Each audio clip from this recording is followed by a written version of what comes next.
What's up, everybody? Welcome to the H2Get podcast. Today, I got a special guest with me today. His name is Adrian. He's a self-proclaimed Drift King out here in Okinawa. What's up, man? How you doing today? What's up, bud? What you got going on in your life right now that you can talk about, man? And you can pull that to you, bro. Just be Okay. as comfortable as you can. You know what I mean? We just had just two people shooting the shit. Yeah. So I got a lot, man. Got to work. Pull it up. How's that? Yeah, that's good. All right, that's good. Yeah. All right. I got work going. Top of that, we're planning our move here in a month, headed back to the United States. First time in 7 years that I'm kind of going back. So culture shock, trying to prepare for that. Getting all the cars situated because I am taking both cars. Yeah, you're taking back a 180 with a S15 front end. Yes. And then you're taking back as well a 13 that was that used to be owned by Craft Factory, correct? Yes. Okay. What inspired you to take back those two cars instead of the natural? Everybody goes for the R32 GTRs out here. So I mean, it was just the price point, the hobby of drifting in itself. Yeah. The Sylvia has sentimental value to me. That's kind of why I gave it the Chaser to keep it. Like my mentor out here that kind of taught me everything I know, that took me from the kid on the streets to the guy in competition. He gave me that car. Yeah. So who's the mentor, by the way, for the people that's watching? So call him Karo-san. It's Keiichiro Karikaru. He's the owner of Craft Factory. He has the Kazama S15. Yeah. And can you just give a little bit of background about Craft Factory a little bit and kind of like how they inspired you to do basically what you're doing, man? As I said earlier, he's a self-proclaimed Drift King. I think I agree with that in the sense of I don't know any American that came out to Japan and went as hard as Adrian did. You know what I mean? I know there's a lot of haters that could probably name a couple, but for me, in my opinion, I don't name anybody else that was like, hey, drifting is something I love and what I'm going to do. And shit, from what I know, you put your heart and shit, goddamn, nearly all your money into it. Yeah. You know what I mean? So what kind of inspired that? Honestly, man, when I came out here to Okinawa, I bought a Supra, the Mark III Supra. I didn't know that. I only know Adrian for the Chaser. So the Chaser was after the Supra, but it wasn't even the 1J model, man. It was the 1G. Still manual, but, I never drove right-hand drive before. Yeah. And then driving out here, it was good to adapt. Like, I was a kid with a Mustang. Like, I had a Fox body Mustang. Not many people like those, but I had one of those as my first sports car when I was 16, 17. And, you goof off on the streets in a straight line, and you come out to Japan, you got twisty mountain roads.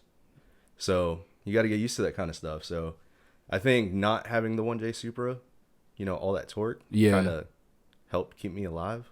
Per se. You're doing dangerous stuff out here, basically. Yeah. Man. And then, there were no tracks at that time. Like, not even the one up north? That wasn't even open yet. Oh, damn. Yeah. So, you get a little naughty on the streets, late night fun. And, I got married, had a kid. Congrats. That's when Brody and the wife came out to Okinawa. Yeah. So when they came out, I needed a back seat. I needed that 4-door. And everybody was like, man, you got to get a JZX 100. You got to get a JZX 100, And I started looking around. I found one. This was back in the day when you could buy one for like $5,000. Yeah. Like, Manual OEM. So mine was an OEM 5-speed sunroof. It had the black and blue Recaro SR3s. Yeah, like it was really nice, man. And the price for it, I snagged it up. And I honestly, looking back, feel really bad that I drifted that car and did the things I did to it. But it opened, basically what my career is now. Yeah. My hobby, what I do because of that car. So it worked out because I had something that I could take the family out with, go to work, go drift, hit repeat. Yeah. And then, so we talked a little bit off cam too. And Adrian, your goal, you're trying to go pro, man. D1 GP, right? Can you just elaborate a little bit on what being a D1 GP means for you, man? So in the world of drifting, D1 GP is kind of the pinnacle. That's the highest level, That's where everybody wants to be that wants to compete. Yeah. Every country has their own series, championship series. You know, you have Drift Masters over in Europe, the British Drift Championship. You've got Formula Drift in America. That's kind of like the only series that they have going on at that level. And then Japan has Formula Drift Japan and D1GP. So the two don't really cross. And when you look back, a lot of the diehard fans, you know, that grew up watching D1 Street Legal, those are the guys that run D1GP. So for me, I don't have a lot of like childhood heroes in drifting because I discovered it when I came out here. Yeah. But for others, you know, that those are the guys that are doing it. This is back like early 2000s. Yeah. And then when I caught on to it, I saw the difference in the skill in the cars. And you get that vibe from people, you know, like a D1GP driver, they have that respect. So for me, yeah, I would love to do D1GP. Logistically, you know, with me moving to the States next year. Yeah. I don't think it's possible for me to do that. Maybe in the future is something I'd like to do. Yeah. But for now, you know, I'm shooting to get a license and go into Formula Drift in America. Lit, man. That's lit. I know just like from the outside looking in, man, you've been doing this for a long time. You know what I mean? That's debatable how long you should be drifting in order to become D1 or Formula Drift. You know, people have opinions on it all day. But I think you do have the skill set, and I think you have the love for it, man. You know what I mean? Because I've always been on the outside just looking in, and I was just been like, damn, you know what I mean? Like, Adrian's out here fucking killing it, bro. Like, you know what I mean? Regardless of how much is in his bank account or what his car looks like, you know what I mean? He's drifting. And I think that's, like, the most important thing is, like, you're doing exactly what you love to do. That a lot of people, you know, they kind of make excuses for not being able to drift. And you're just like, hey, man, I'm not making those excuses. I'm gonna just go out here and just do it. Yeah. You know what I mean? So, with that being said, though, what's the challenges that's holding you back right now with not getting your license for D1? And if you can just talk a little bit too about what's the process of applying for a license for D1, like what kind of credentials do you have to have for that? So there are many ways to do it. Yeah. You know, so while I was out here, I competed in the local licensing series, Okinawa Super Drift. Yeah. And that's one way to get a license. You know, if you win around, you get a D1 Lights license that you can use for the following season for like next year. Right? So that's your entry into Lights. And then they have point rankings, series rankings. You know, you win in D1 Lights, you can move up to like D1GP. So Formula Drift, it's kind of the same thing. They have licensing events, they have licensing series. So a lot of people know Lone Star. Yeah. I'm familiar with Lone Star, yep. So Lone Star is one of them. Then you have like Vegas Drift. You have mini series throughout the country in the USA. And you go in there, you compete, and then they'll do like top 3 at the end of the year, top 6. They get a Pro 2 license in a Formula Drift. So you have Pro 2, and then you have Pro. So your Pro 2 is kind of the equivalent of middle class, you know. But they follow along with the Pro series. So, got it. So you're like a second string when it comes, if you're talking in a, yeah. Kind of, yeah. So you're going to those courses, you know, like Road Atlanta, you're going to Long Beach and stuff like that. You're going to go run with those guys, but you're the Friday, Saturday. You're not the main event. Yeah. You know, you're still on the card, but yeah, it's that middle class. Yeah. But you'd be okay with that too, though. You just want to drift and you want to do what you love. It's part of the ladder, you know, like I don't want to jump to the top. Yeah. I don't want to be the guy that's like, I got the sponsors, I got the money. Here's this badass car. Yeah. And then I backdoor my way into pro. You know, I don't want to do that. I want to climb the ladder. I want to do it right because there are things to be learned when you do that.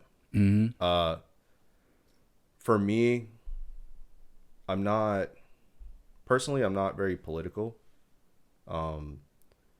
So when it comes to dealing with sponsors and stuff like that, like I'm not familiar with it. The politics of it. Yeah. Yeah. So being politically correct when it comes to stuff like that, that's not my forte to say. Yeah. You know, so that's something that now that I'm in like a licensing series and moving to America, that's something that I'm looking into, not so much for, you know, hey, I need sponsors to do this, but but just for knowledge. just for the knowledge, you know, because Yeah. that's part of the game. Yeah.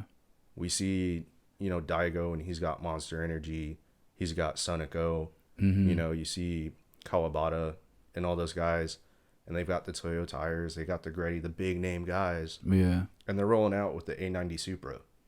Yeah. They're rolling out with the R35 GTR, you know, Yeah. and they have this backing that lets them do that. Mm. They still got to work for it, you know, but there are things behind it that we don't see. Yeah. So me as a driver wanting to compete at the level that they're at, Yeah. that's obviously, I would say it's almost a necessity. Yeah. Do you feel like that level though takes away from like the grassroots? Because a normal person like coming into drifting, they look at that and they're like, man, look, I can never afford something like that. You know what I mean? Not knowing the intricacies and the details that you know what I mean, the type of backing or resources people like Diago Saito have it and whatnot. And it kind of, do you think that kind of deters you? Because I feel like, I don't know, I feel like it do take away from drifting, you know, and that's just my opinion of it. I just feel like it's not as appealing to me as what you're doing right now. Mm-hmm. You know what I mean? Like what you're doing right now is grassroots as hell. Yeah. You know what I mean? You just go out there and you shred. But they're coming out with R35s, they're coming out with the newest Supras, and it's just like I'm not turned on by that type of stuff, you know what I mean? I'm more turned on about the old school, the 180s, the 15s, and the chasers that's coming out. Not necessarily like these supercars, but I think, you know, that's just an opinion though, you know, people are attracted to like different things, you know, but that's the overall goal for you. So, like to touch on that, it kind of ties into that political sponsorship, you know, you need the money to run. I believe I was watching a video and somebody was like, you know, it takes almost $250,000 to get through one season in Formula Drift in the States. Jeez. And that's like making sure you have the spare parts, you know, if you tap the wall and you need to swap out some suspension. That's making sure you have enough tires, you know, to go the day before when they're doing practice and kill some tires to, you know, learn the course. Yeah. You're not showing up and like, I haven't drifted in 2 months. Time to go qualify, you know? Yeah. So it's part of the game in the sense that drifting is young. You know, when you look at F1, when you look at drag racing, when you look at other motorsports that are certified, they're acknowledged as a motorsport. They have the backing, you know, they have a history to it. And drifting came from the streets. So it's not exactly the cleanest sport. And it's trying to develop into that. So with D1GP, you see a lot of FIA incorporation into the regulations and standards for safety. Yeah. You know, they're trying to conform. They're trying to, take care of the driver, take care of the spectators and everybody that's around. But it's no longer, hey, let's hop into this 180 and just go flat out in fourth gear at a Bizu, you know? Yeah. You have to have the cage. And it's not like, let's go to Make Man and buy some fence piping and just weld it into the car. Like, you know, so they're trying to become something legitimate. Yeah. And with that, from my perspective, because like I said, I don't completely understand the entire aspect of sponsorships and the legality behind things. But from my perspective, using the newer cars is kind of like, all right, Toyota, all right, Nissan. It's the same concept as like when you see that 35 running road course. You know, when you turn on NASCAR and you see this new engine that goes into the car. And they bring out like the new model Impala or whatever it is that they're using for that season. It's kind of like that, just to put it on the radar, get it on the map, get the companies involved. Yeah. When you break it down like that, it makes sense. It definitely does. And again, like that's just me on the outside looking in. Like you're obviously informed. You know what's going on. You know what these companies are actually looking for. And in regards to drifting, trying to become legitimatized. I don't know how you fucking say it. I'm all for it. And but you're definitely speaking true to it. You know. Damn, I had a question about that too. That's a little bit crazy, man. When you, because I'm not thinking about all that stuff, but you are, because you are trying to get the licenses to do that. Yeah, that makes sense, man. That definitely does. So I'm gonna bring it back a little bit too, right? So you own a chaser, you admitted on it, right? So Yeah. And he did a lot of crazy, like, nut stuff to this chaser, man. I can attest to that. I don't know if I'll be able to show a picture of it, but man, he had a nice ass chaser. It was clean. You got it painted, did all types of customizations to it. Had a, was that Kazama kit? It was a Kazama Auto. Yeah, kit on it. It was probably one of the meanest chasers you'd see on Oki. Sold it. What made you go over the Nissan? So I've always gone back and forth between the two. Yeah. I don't like doing things that other people do. And just, with the market in Okinawa and in Japan, a lot of people, like, in America that might watch this are like, yo, Sylvia Chaser, that stuff's hot. Why wouldn't you keep it? But it's expensive out here, man. And, those guys that are over there are like, yo, ship me the Sylvia badge. And I'm over here just trying to find a bumper or a stock seat for my car, and I can't find that. Yeah. So the highly sought after parts that, we want, you just can't find it. And then the shipping rates to Oki. So what I tend to do is, during that time, like I said, there were group guys with JZXs. When I first started, I got the JZX, and then they all kind of left island or gave up. They kind of had their families and stuff, and I stuck with it. And at the time, like, nobody really had 180s and, like, Sylvias. So I was like, man, I really want to try a 13 Sylvia. So that was the first time that I went to a Nissan. And I had a lot of fun. I loved the fact that it was cheap.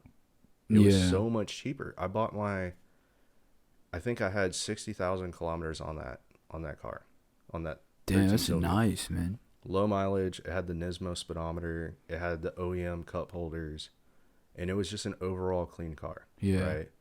So I bought this car, zero rust, by the way, which is rare for Oki. Yeah, that's a big thing in Oki, man. If you guys don't know, we're in Japan. However, we're in Okinawa, so it's an island. It's not the mainland Japan. When people think of Japan, it's not Tokyo, Osaka, or anything like that. It's totally way down south. Yeah, it's totally off, man. So we do deal with rust. Yeah, and it's pretty bad. So finding that gem, and I think after, JCI and everything, I had spent less than $4,000 for everything. That's rare. Yeah, and it was super clean. It was a good starting point. So I built that car from the ground up. Because when I had the Chaser and I brought the family out here, I was a broke boy, man. Yeah, I bet, dude. I bet. We welded the diff in it. I never changed out my coilovers or anything. I just kept the teens that came with it. Yeah. And then... Well, those are good coilovers. Yeah, they're very street friendly. Yeah, teens. So we had... So when I was going out with all those JCX guys, they're buying, like, Cusco upper arms, adjustable rear arms, angle kits, like the super jingly twin plate clutches and super singles. And everybody loves those jingles. Yeah. And then we can touch on that later, but I don't prefer them. No, you don't like the rattle? No. I just think it sounds so badass. They're like, you got a stoplight, sounds mechanical as fuck. You just hear that rattle of the clutch. Yeah. I love that. But you don't like it? Preference. So I like the sound, but as a driver, I don't prefer it. Okay, so you're getting into, like, when you actually drift. Yes. Okay, and then we could talk a little bit about that too. Yeah. So, but I'm gonna let you know we got an hour, so I want you to speak your piece, man. I want you to get as much in as you can, especially about, like, drifting and, like, being in Oki and stuff. So I'm gonna let you speak. Yeah. Cool. So, yeah, back to. But just like, bring that up to you, man, because I want my listeners to listen to you, man. All right. Just a little bit. Yeah. All right. So yeah, with the Chaser, man, like, super low budget. I would go to the Kadena Auto Hobby Shop and the junkyards and be like, let me get those dry rotted tires, like 215 17s, and they have, like, maybe 30% life left on them. Yeah. But they're dry rotted because they've been driving around Oki for like 3-4 years. Yeah. Can't pass JCI, so they pull them off. But we'd pay, like, I think it was $40 for a set of 4. Yeah. take them out, put them on some like 8J plus 35, like super trash wheels. Like, and we would go out to the mountains, man, and drive on that. So Hey, that's game for you guys that's coming up though. I mean, if you guys on a budget, that's the way to go. that's honestly how I learned everything about drifting initially. Yeah. And then when I went to the Sylvia, the market was great for them, and there were so many parts that were available. So I got to try out like a bunch of different things with it. Um, and I enjoyed it because I think total into that car, I was probably like $8,000. But I mean, at that point, I had like a HKS head, HKS turbo, all the adjustable arms, and I had like the factory lower arms, but I had some drift knuckles, like some cut and welded 326 power knuckles. And that was basically, it was very simple. Yeah. Your typical, I guess, S chassis, like drift S chassis. But I would take that out, man, and I just loved driving it. It was everything that a JZX wasn't. Yeah. But in its own way, it was nice. You know, you have that finesse, that style factor. So like with the clutches, right? For me, I'm thinking as a driver, I got to drive 2 hours up north, whether it's street, track, whatever. And then I want to be able to make it down and not pay a tow truck like $500 to bring my car back. Facts. Yeah. So I'm sitting there and, okay, I'm not going to put a twin plate on my SR transmission, like in my SR car, right? Yeah. Just the shock from them, they blow the gears out. So for me, like going to a stock clutch makes more sense because I'm preserving the car. I'm obtaining more seat time that way.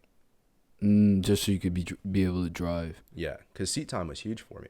Yeah. Like in the beginning, because I just wanted to go out there, and I was terrible. I mean, I still am kind of bad, but in the beginning, I was terrible. I spun every run for probably 4 months. Damn. 4 months straight, man. But just keep going, and then eventually you get used to it, and you just feel the motion of the car. Like you feel the throttle input, the steering input, and like your butt feels the rear end of the car and what it's doing. And like once it all clicks, you're just like, man, how did I not get this like 2 months ago? Kind of thing. So yeah, it comes natural. Yeah. But during that time, even though I couldn't run, my car didn't really break down. And you're talking about the Nissan, right? All of them. Like, oh, okay. For the most part, I didn't really have a lot of issues in the beginning because, you know, I kept like stock ECU. Yeah. Like bolt-on turbos, you know, just stuff that you could put on there and it would change the response up just slightly. Yeah. You didn't need to get like retuned and stuff. And yeah, I wasn't buying a lot of aftermarket parts. I was buying a lot of replacement parts. So ding the guardrail, you know, you need a new bumper. Go to the junkyard because, I mean, you could find chasers in junkyards back then. Oh, man. Dude, you know what's crazy about that? I was talking to somebody the other day, and they was telling me a spec S15 is like 15 is about 15 to 20K right now. And I remember my wife had a spec S, and we bought it for I think like $3,000. This was back in like 2014, and we sold it for like $4,000. We only sold it for like $1,000 higher than what we paid for it. And then somebody told me like you could sell it right now. They're going for like 15 to 20K. And that's spec S. That's just a 5-speed trans with no turbo, right? If I'm correct, because I've been away. It's naturally aspirated. Yeah, dude. And when I found out, that was like, what the fuck, man? And then people telling me like chasers are going for like what GTRs used to go for like 20K. Yep, they're up there, man. It's like, it hurts my soul, man. It's like, how can I get back into drifting when it's so expensive now? You know what I mean? I just got a kid too. It's like, I don't know.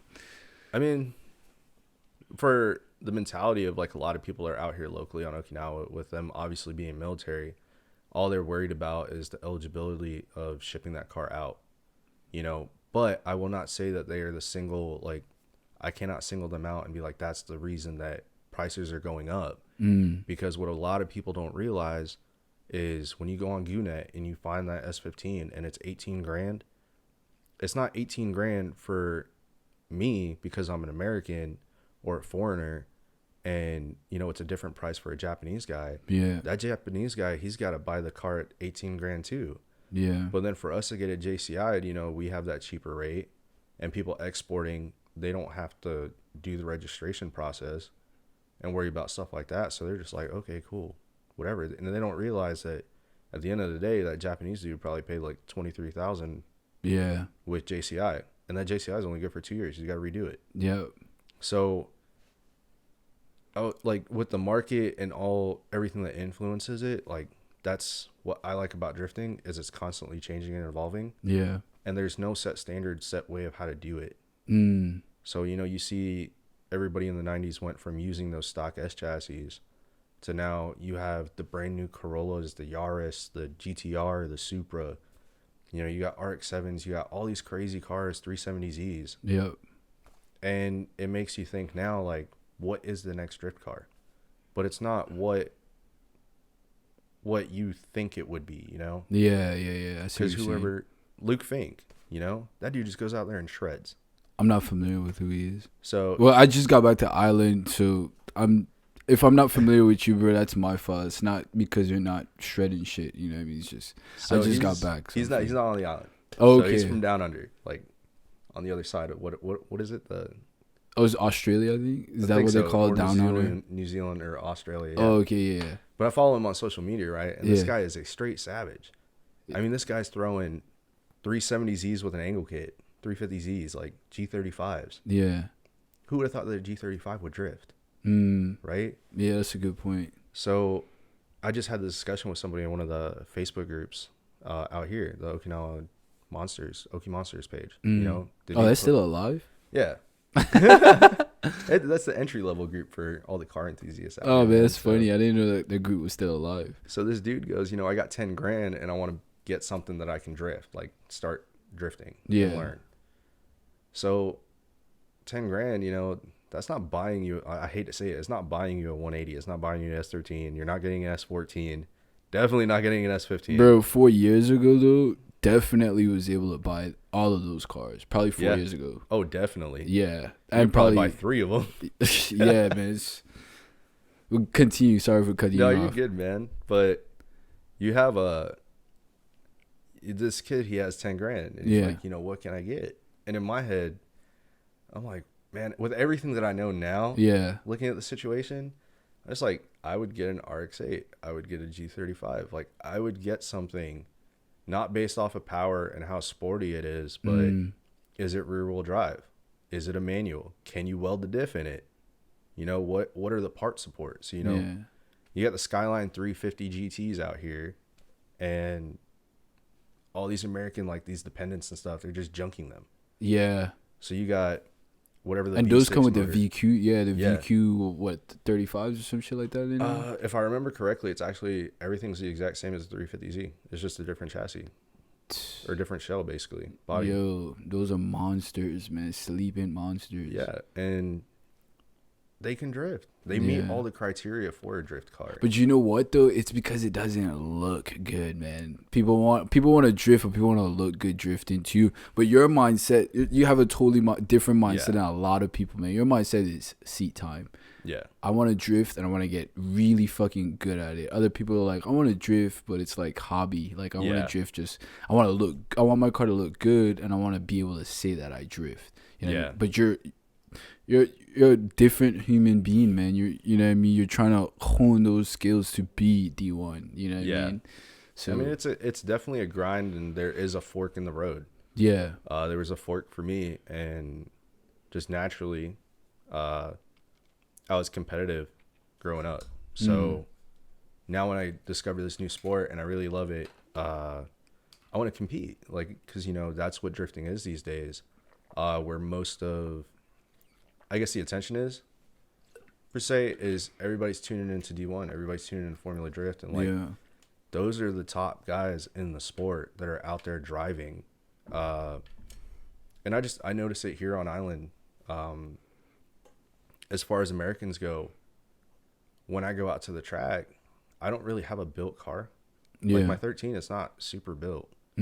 I still have the SR in it. I have HKS 2835, but transmission stock. Like, I played around with the gearing, so it's a 6-speed S15 transmission in it. And then I have a 4.3 final, and I think factory is like a 3.6 or 3.7 for those 6 speeds. Yeah. So, I just put super high gearing in the car. Yeah. and it rips for Oki. It rips what? It rips for Oki, like For the small Oki. courses. Oh yeah, I thought you said something else. But yeah, man, like it rips, and I have a lot of fun out there with the car. And I don't really see other Americans, running at that speed. Mm, And maybe I'm probably $5 or $6 in on the car. that's But really good. That's really good. for somebody that comes in, they spend 18 grand on this car, whatever it is. Yeah.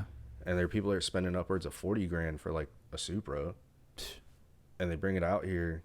They expose it to the Oki environment for like 2 years, and they never really get to drive it and have fun. I'm just like, yeah. See, that's another thing too. That's why I don't show up to like car meets, because I don't know, man. Ever since like way back when, I just been turned off by those. You know what I mean? And I'd rather see people driving and actually like throwing their car sideways. That's what I'm into. I'm not really into like showing up and you looking good. I think it's good for networking and just like socializing, but that's about it. You know what I mean? Yeah. And I mean the connection's kind of weak with that. Like for me, I feel like if you're doing it as a business advertisement, like you run a car care supply company, or a detailing service, then like going to those things and showing off your car is like, it's great. But if you run like a performance shop, if you're a driver, like if you're anything that involves actually driving the car, that's not the place to be. Yeah, place to be is on the actual drift track. Drift track, whatever kind of race. Like I'm not biased towards racing either. Like I actually have intentions of getting a road course car and doing some grip racing, just to like learn the techniques and the lines and stuff like that, get a better understanding for everything. Yeah. Right. And I think that'll turn you into a better driver too, right? Because that's the plan. Absolutely. I mean, it makes sense. You know what I mean? If you know how to drive grip as well as you know how to drift, you know what I mean? You get a better feel for the car and the response to it and stuff like that. So yeah, I think you're on the right track, man. I think you're heading the right track for sure, man.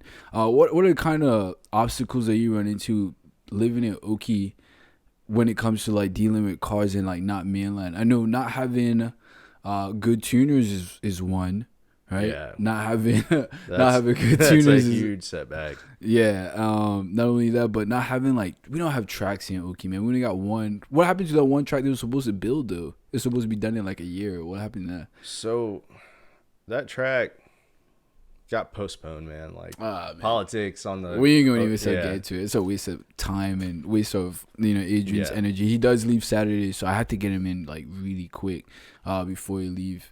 But what are the challenges you run into that you probably wouldn't run into on like the mainland?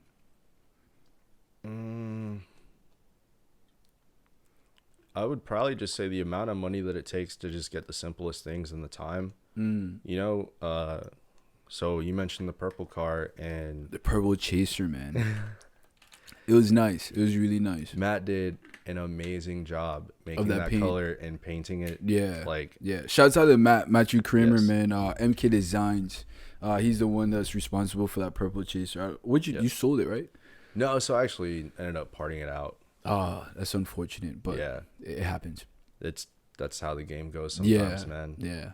And it sucked for me because I had a love-hate relationship with that car. Yeah. Just because of everything that happened. Yeah. Behind the scenes with it, but a lot of it was last-minute builds, man. Like I would be up 2 or 3 days leading up to an event, and showtime to check in is 6:00 in the morning on a Saturday, and I'm pulling up at 6:00, and I just started the car for the first time in a month, like 2 hours before. Damn. So. And a lot of those issues was tune-in problems, right? That kept you up. A lot of it was just last minute stuff, man. Last minute stuff. Yeah. So we would change things. We'd go to the track. We'd test it out. I'd be like, hey man, talking to Jake, like, yo, the tune's this, the tune's that, like it's sputtering up. Try to troubleshoot it, but we don't have a track in the local area. It's not exactly the car I want to go out there on the local roads and go back road blasting with. So there's no way to really check it without going to the event. Track. Yeah, because cars, would you say that was for the street? This is way too much. That car is pushing like what 600-700 horsepower or something like that. Man, it was really up there. So we were running a Borg Warner S366. We were running that at over 30 psi. Dude.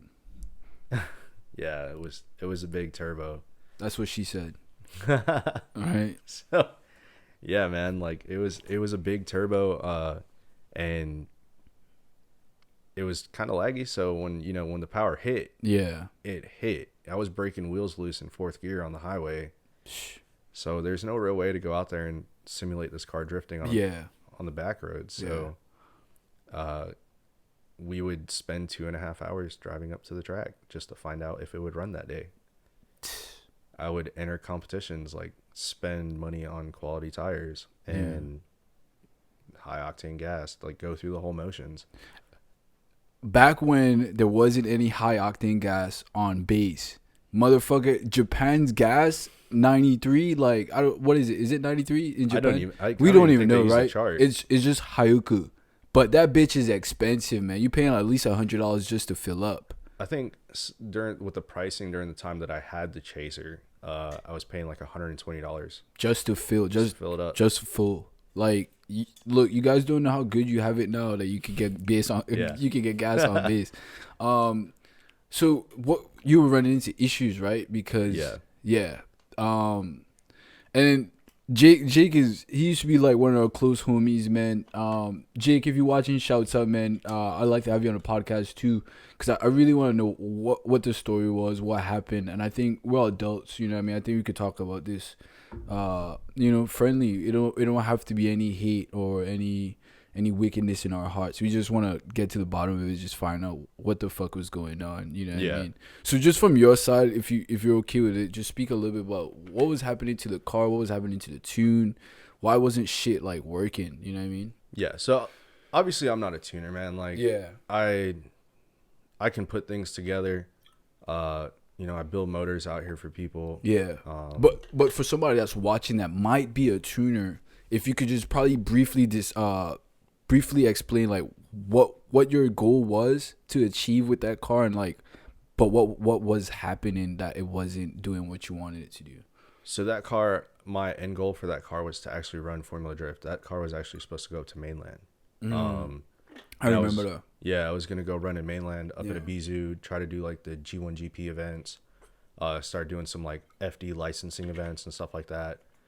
So I really needed that car to run well. Yeah. And I kept pushing the date back because I wanted to ship it up there, with JCI on it, with the registration good, so that way I could drive it to the track. I didn't have to rely on a tow truck. Yeah. Added logistics. So we had 22 minutes. I just want to let you know, so okay, we could keep going, but I want to get as much as we can in there. You know what I mean?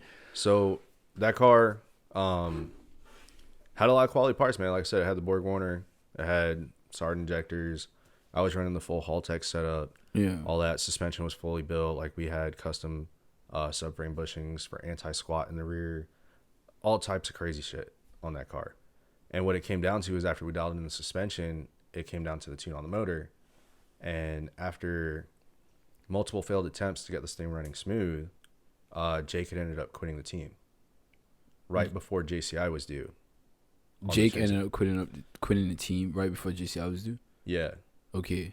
So leading up to it, I'm sitting here like, hey, my JCI's due. Yeah. I actually had to weld my trunk back in for it to pass JCI. So I had a lot of work, but I was like, I'm not going to invest that time and money if it's going to run like crap when it goes through for the emissions check, So I needed the car to run well. Yeah. And we kind of took a break. Chad, he was doing his 14 at the time. Yeah. And Bowie was doing his 15. Yeah. He's getting the JCI done on that. And it was just, the whole team had a lot going on. With one garage. And out of one garage. It's like 4 or 5 cars, one garage. It's rough out here in Hookie, man. It's rough. You guys don't even know the story. Like, we were just making shit happen, dude. And like Chad's motor, 3 of those blew up before the car ever like got back on the street. Oh damn, I didn't know that. So probably after I left. Yeah, so Jake kind of took over on Chad's motor work. Yeah. And it was just simple mistakes. So the timing was off on the first one. They bent the valves, I believe. They pulled it out to do like a rebuild. Ended up breaking a head stud off in it in the block. Yeah. So they moved on to like the third motor. And then when he was inserting the pistons, the piston rings, I guess, caught on the block and pulled out of the ringland. So when they assembled it and they went to go turn it over, that piston ring was just scoring the cylinder walls, and it had no compression in that cylinder, so it wouldn't start. Oh damn. So these are all things that like we found out like After after Jake had left, and we were like, all right, well, we got 3 blown motors, we got like all this stuff in the garage, we got to start moving stuff around, make space, because we still got cars to work on. Yeah. And no, none of us were ever like, it's Jake's fault. Yeah. Just stuff happens, man. Like, we're all amateurs. Yeah. Trying to live that dream. Yeah. So, and I could attest to that too. I think everybody was on the same page. Just like nobody was blaming Jake, if you're watching. But the way you kind of left was kind of like fucked up. At least in my eyes, I was just like, one day I showed up and it's like Jake is not like coming around anymore, and it's like, well, what happened? Never got to hear your side of the story. Heard everybody else's side, but you kind of just like ghosted us, and that's not cool, bro. Yeah, it really sucked, man, because all the time the buoy put into that S15, and then he had to go buy a data log it and learn how to tune a power C like himself. Yeah. Chad's sitting there, and we're all hobbyists, at the time. So Chad's sitting there with all these blown motors, and it's just like, well, what do we do from here? I'm sitting here like, dude, I'm running out of time with my chaser. I took it down to the only other shop that could tune a Haltech, and they turned it away because of the wiring job that he had done. Oh, man. So they were going to charge me money that I didn't have to rewire the entire car their way and then tune the car. Yeah. So definitely a learning situation, something to learn from. Is like, as much as trust you could put into somebody, they could end up, not necessarily fucking you over, but just putting you in a position that you don't want to be in. So I think you probably learned from that, like, hey, when it comes to wiring, when it comes to tuning, I'm not relying on nobody. I'm gonna just go and carry it to a shop, pay whatever it is, because I know the car's gonna come out how I want it to be. I made that mistake again after that, like. What? Fool me once, shame on me. Fool me again, yeah. Yeah, like that, and I have no problem admitting like it was my fault, man. Like, yeah. For me, I always, when I came out here, I didn't really have a lot of friends. Yeah. So when I started meeting all these guys, and I was like, we're all kind of into the same thing. Yeah. Share the same passion. Like, I put friendships first. Yeah. And that was my holdback. That was like my setback. So I didn't realize it. And like I said, like my senpai, like Karo-san and like Tony and like all these guys are like, switch your tuner up. That's literally the problem. They're like, switch it up. You got to do this. You got to do that. Like, I'm sitting here like, dude, those are my friends. Like, I'm trying to help them out. I see. Yeah. So that was kind of like my own downfall. Like, that was my choice. Yeah. And then just recently, I made a change and I accomplished like one of my short lifetime goals. Was to like run Karo-san's door at the track. So just something that simple, man. Like, let's do it. Yeah. And I finally listened. So like now I learned that mistake from my mistakes. And now that I'm looking to go into Vegas, next month or like next week, that's all I can do is take what I learned. Yep. And with that new approach, when I go to Vegas and I have this fresh start of not knowing anybody, make the right choices. Facts. Yeah, you're never too old to keep learning, man. I'm glad that you do have still that positive heart, and you know what I mean, you're able to look back and just be like, hey, you know what I mean, it's not just everybody's fault too. I take a little bit of blame too, because I probably shouldn't have trusted you as much as I did. You know what I mean? I mean, that's just real shit. But from there, I'm gonna learn from it. Going back, right? Yeah. Now you drive a 180 S15 front end, which I've seen, by the way. I'm pretty sure when he's finished with it, it's gonna be a nice piece, right? And then JZX. We always talk about how Toyota parts and stuff like that are just way too expensive compared to like Nissan. You already mentioned it. Like, you could do way much more with a budget on Nissan cars than you can on Toyota. Mm-hmm. Knowing what you know now, would you still start off with a Chaser, or would you start off with something else? So I will say that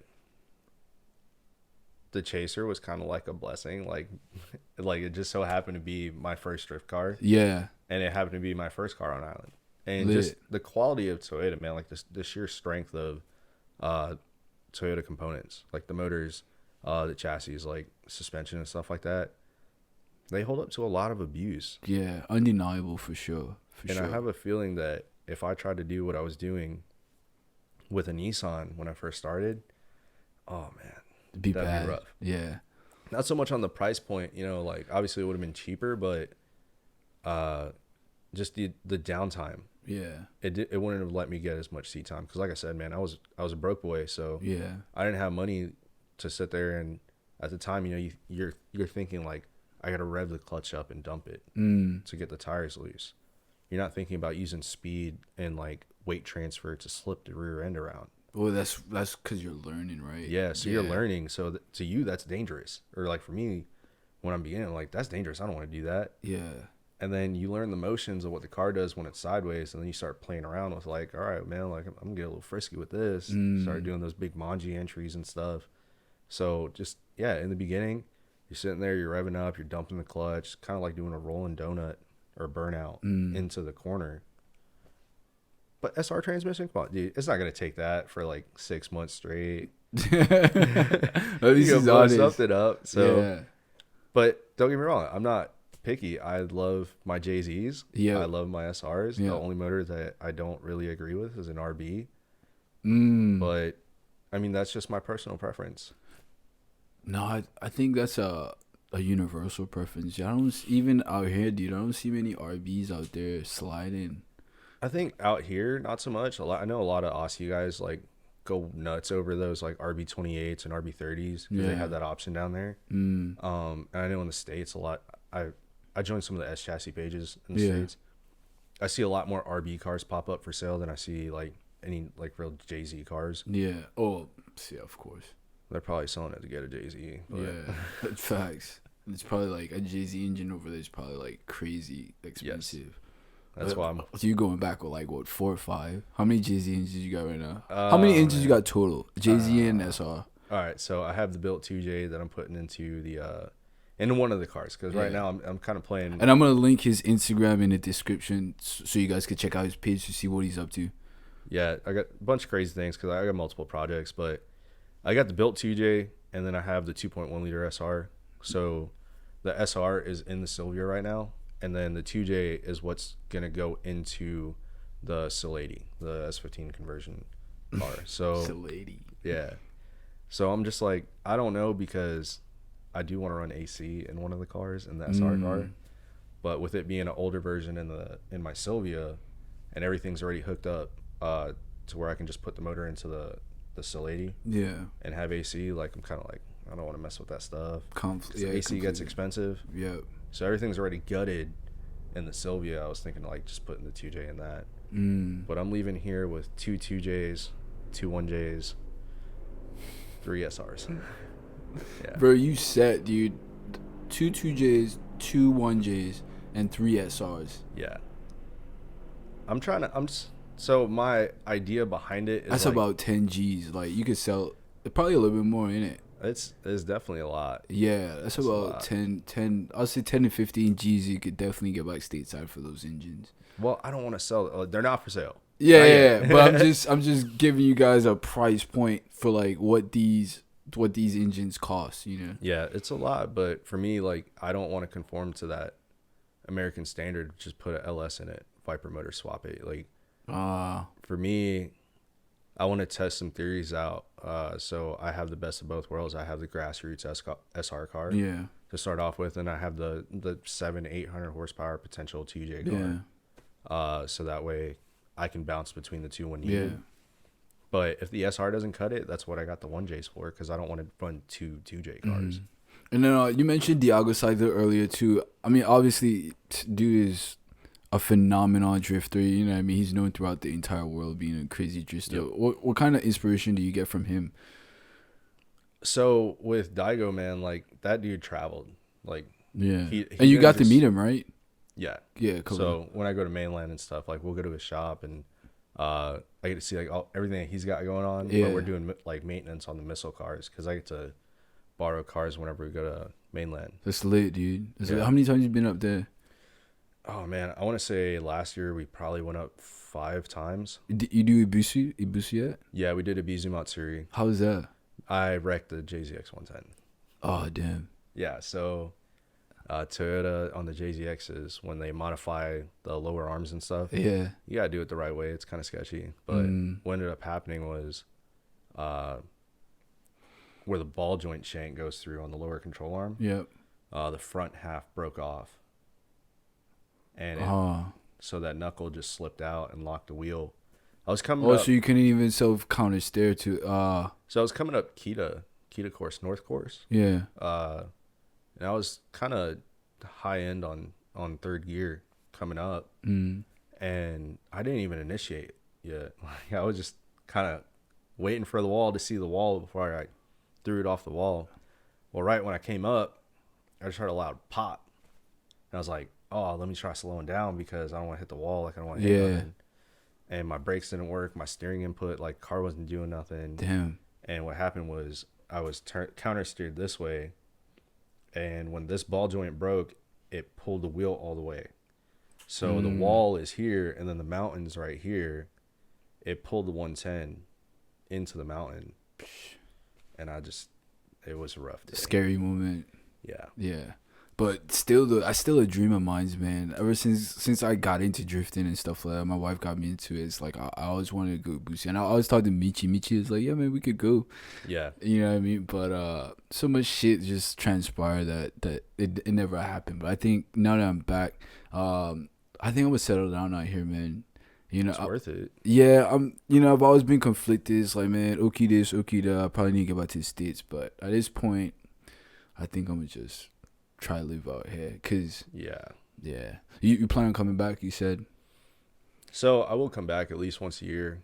Just to be with my friend. I don't even want to call them friends, man, because like they're like family to me. Yeah, call them family in. So my Okie family. Yeah. I wanna keep it normal. Like to at least see them once a year. How we do it? It's a little expensive. Las Vegas not too bad because Cali right there, but still, you know, what I mean, those tickets aren't cheap. It'll be pricey, but man, just after everything that they did for me, it's like when I would go to mainland. Yeah, I should say this, like Carol-san would take care of me. Like he would front everything, dude. He would just be like, "Come on, man." I'd be like, "I can't really afford it. Just pay me back later." Like lit. He'd hook me up. Like he wanted me to experience that stuff. Yeah. And it's very hard to find people like that these days. They're willing to, go out on a limb and take you in and just be like, come on, let's go experience this thing. Yeah. Shouts out to Kiro-san, man, for, you know what I mean, Yep. having an open heart, a big heart, pulling Adrian in to experience this stuff. I think that's pretty known throughout, like, with Japanese people. They're, like, very heartwarming and giving. Yep. You know what I mean? Even just my mother-in-law, too. Shouts out to my mother-in-law. She's the best. I bet she is, man. Yeah. Like, yeah, she is. It's part of being out here. It's just like you have that sense of safety and hospitality that you don't really feel in other places. Like, I mean, I lived in New York, I lived in Florida, I lived in Korea. I've been in Okinawa for like 6 years, a little over 6 years now. Yeah. And like, Okinawa's like, that's home, man. Yeah. That's definitely like the home away from home. Yeah, I totally agree. I let the kids go out and like Family Mart, like convenience store. Yeah, and you can't do that in the States. Definitely can't. Like my wife, we did it the other week and we were just like, bro, we can't do this in 2 months. Like, we can't let the kids go run and get what they want and then meet us at the cash register. Facts, bro. That's a little scary. But, man, I'm glad that you're putting everything out there, man. Because you're speaking nothing but facts, man. If you had to give advice to somebody that's trying to get into drifting right now, especially in Oki, like, what would you tell them to do? Like, just a couple steps. All right. So, buy a cheap car that's, doesn't matter if it's boosted or not. Just buy a cheap car that's manual, rear-wheel drive. Just go ahead, get those junkyard tires, man. Straight up. Don't even waste money on, like, good stuff when you're learning. Invest in coilovers. Yeah. Because essentially that's all you need is coilovers and a welded diff. And you can do that for like $500-$600. And you go and buy like a Skyline or something that's 5-speed. You buy it for like $2,500. Oh yeah, the GTs. Yeah, those GTs. I mean, you can spend a little more and get like a 350Z. Yeah. But those are starting to go up because, I mean, that became really common in America. Yeah. And I guess now that the kinks are kind of worked out, they weren't popular in Japan, and now they're starting to pick up in Japan, and the price is going up. Yeah. Like, you get them for like $3-4 grand, like 3 years ago, 2-3 years ago. Yeah. And we just checked, man. They're going like $6-7 grand now. Stock. So it's I would avoid them. Yeah. I would go with like the 350 GTs, those Skylines, or even like an RX-8. And like, people always talk crap, but I'm telling you, man, you just need the basics, and then it's Okinawa, so that everything's naturally slicker than anywhere else. So because the roads are made out of coral for everybody that's watching. So the water just sits on top, and like, you literally just hydroplane everywhere. Dangerous, man. Dangerous. Yeah, it's sketch. So because you don't need a lot, man. You don't need the 1J. You don't need built RB. You don't need none of that crap. Like, I learned that stuff the hard way after investing like thousands and thousands of dollars and all my time. And my $5,000, like $6,000 S13 is now the perfect car. Yeah. And it's very simple, and it runs very well. Besides the fact that it ate the turbo twice, but other than that, like that was my fault. Buying cheap parts. Don't buy cheap parts. Buy quality. Yeah. But yeah, you learn as you go, and starting out simple and going up in those stages is something that I tried to do when I started, and then I fell into that. Let's just buy parts. Let's do things big and fast track it to whatever goal I was trying to reach at the time. Yeah. And of course, naturally, I failed. I failed multiple times. So now that I look at it, yeah, dude, should have kept it simple. Get the quality coilovers, at least a welded diff, and just drive on that. There you have it, man. If you're just getting into drifting, you wanna actually drift and have seat time, just do what just Adrian just said, and you should succeed. But it's so hard, man, because everybody wants to look cool as fuck while drifting, right? You want the nice car, you want the turbo sound, and it's like, I can't even self hate on that too, because I'm still in the same seat. It's like, yeah, I know what you're saying, but you have a goal in mind. It's like D1. All I need is seat time. These people are like me, and other people are like, I want to become good at drifting. That's always been my goal. It comes with time, man. Yeah, it really does. Like, it's the same as any long-term goal. Yeah, you got to start somewhere. You know, maybe you got to work 3 jobs to buy the house that you want. You know, facts. You got to start somewhere. You got to work for it. You got to put that time and that investment into it, so that in the end you get the end product that you want. Yeah. So, like, purple car was just fast track, and I love that car. Everybody loved that car, but because of my choices and my decisions, trying to fast pace it, I lost that car. Yeah, it happens though. Yeah, it's not something to dwell on, because I had that Cresta too, man. I was kind of in love with that Cresta, but I did a lot. I love your Cresta, man. Right? Yeah, I did a lot of shit wrong for that car, man. But you live and you learn, man. Yeah. I definitely wouldn't go back and do that shit wrong again, though. That's why, like, I'm back in Okinawa. I think I'm gonna try to do things right. I'm gonna try to figure something out. Cause I'm a broke boy as well right now, so I'm trying to figure out how to stack my bread and you know what I mean, basically get back into drifting. Because I had a couple people hit me up like, hey man, you back out, you gonna try to drift? It's like, damn, I'm definitely into it, you know what I mean? I probably should. And I still want that dream of going to Ibusu and trying my luck over there and seeing what I could do. But it's kind of coming up to our time though, man. So I just got one more question for you, Adrian. You know what I mean? What are your dreams right now, and what steps are you taking to actually to accomplish your dreams? So my main goal right now in life is I've been overseas for so long, and with my family. Yeah. You know, everybody sees me and they see the cars and drifting, and they don't see the family. Yeah. So that's one of the things I want to fix. I want to be more of the family guy. So I'm using the move to Vegas, you know, like a fresh start, to kind of step away from cars in the sense of it consumes my life, and just start setting roots down. Because I knew everything out here while I was on my tours out here in Asia was temporary. So, you know, we avoid setting roots down, buying the houses, you know, going to all the kids' friends' parties and stuff like that, because we know eventually we got to move. Yeah. And we don't want that to be as hard on them. Yeah. But that's something that with the move now, I only got 2 years left on my contract. I would much rather start setting down roots and give them, like the kids and my wife, a stable life. It's lit, man. That's lit. And definitely beautiful awards from yourself, you know what I mean?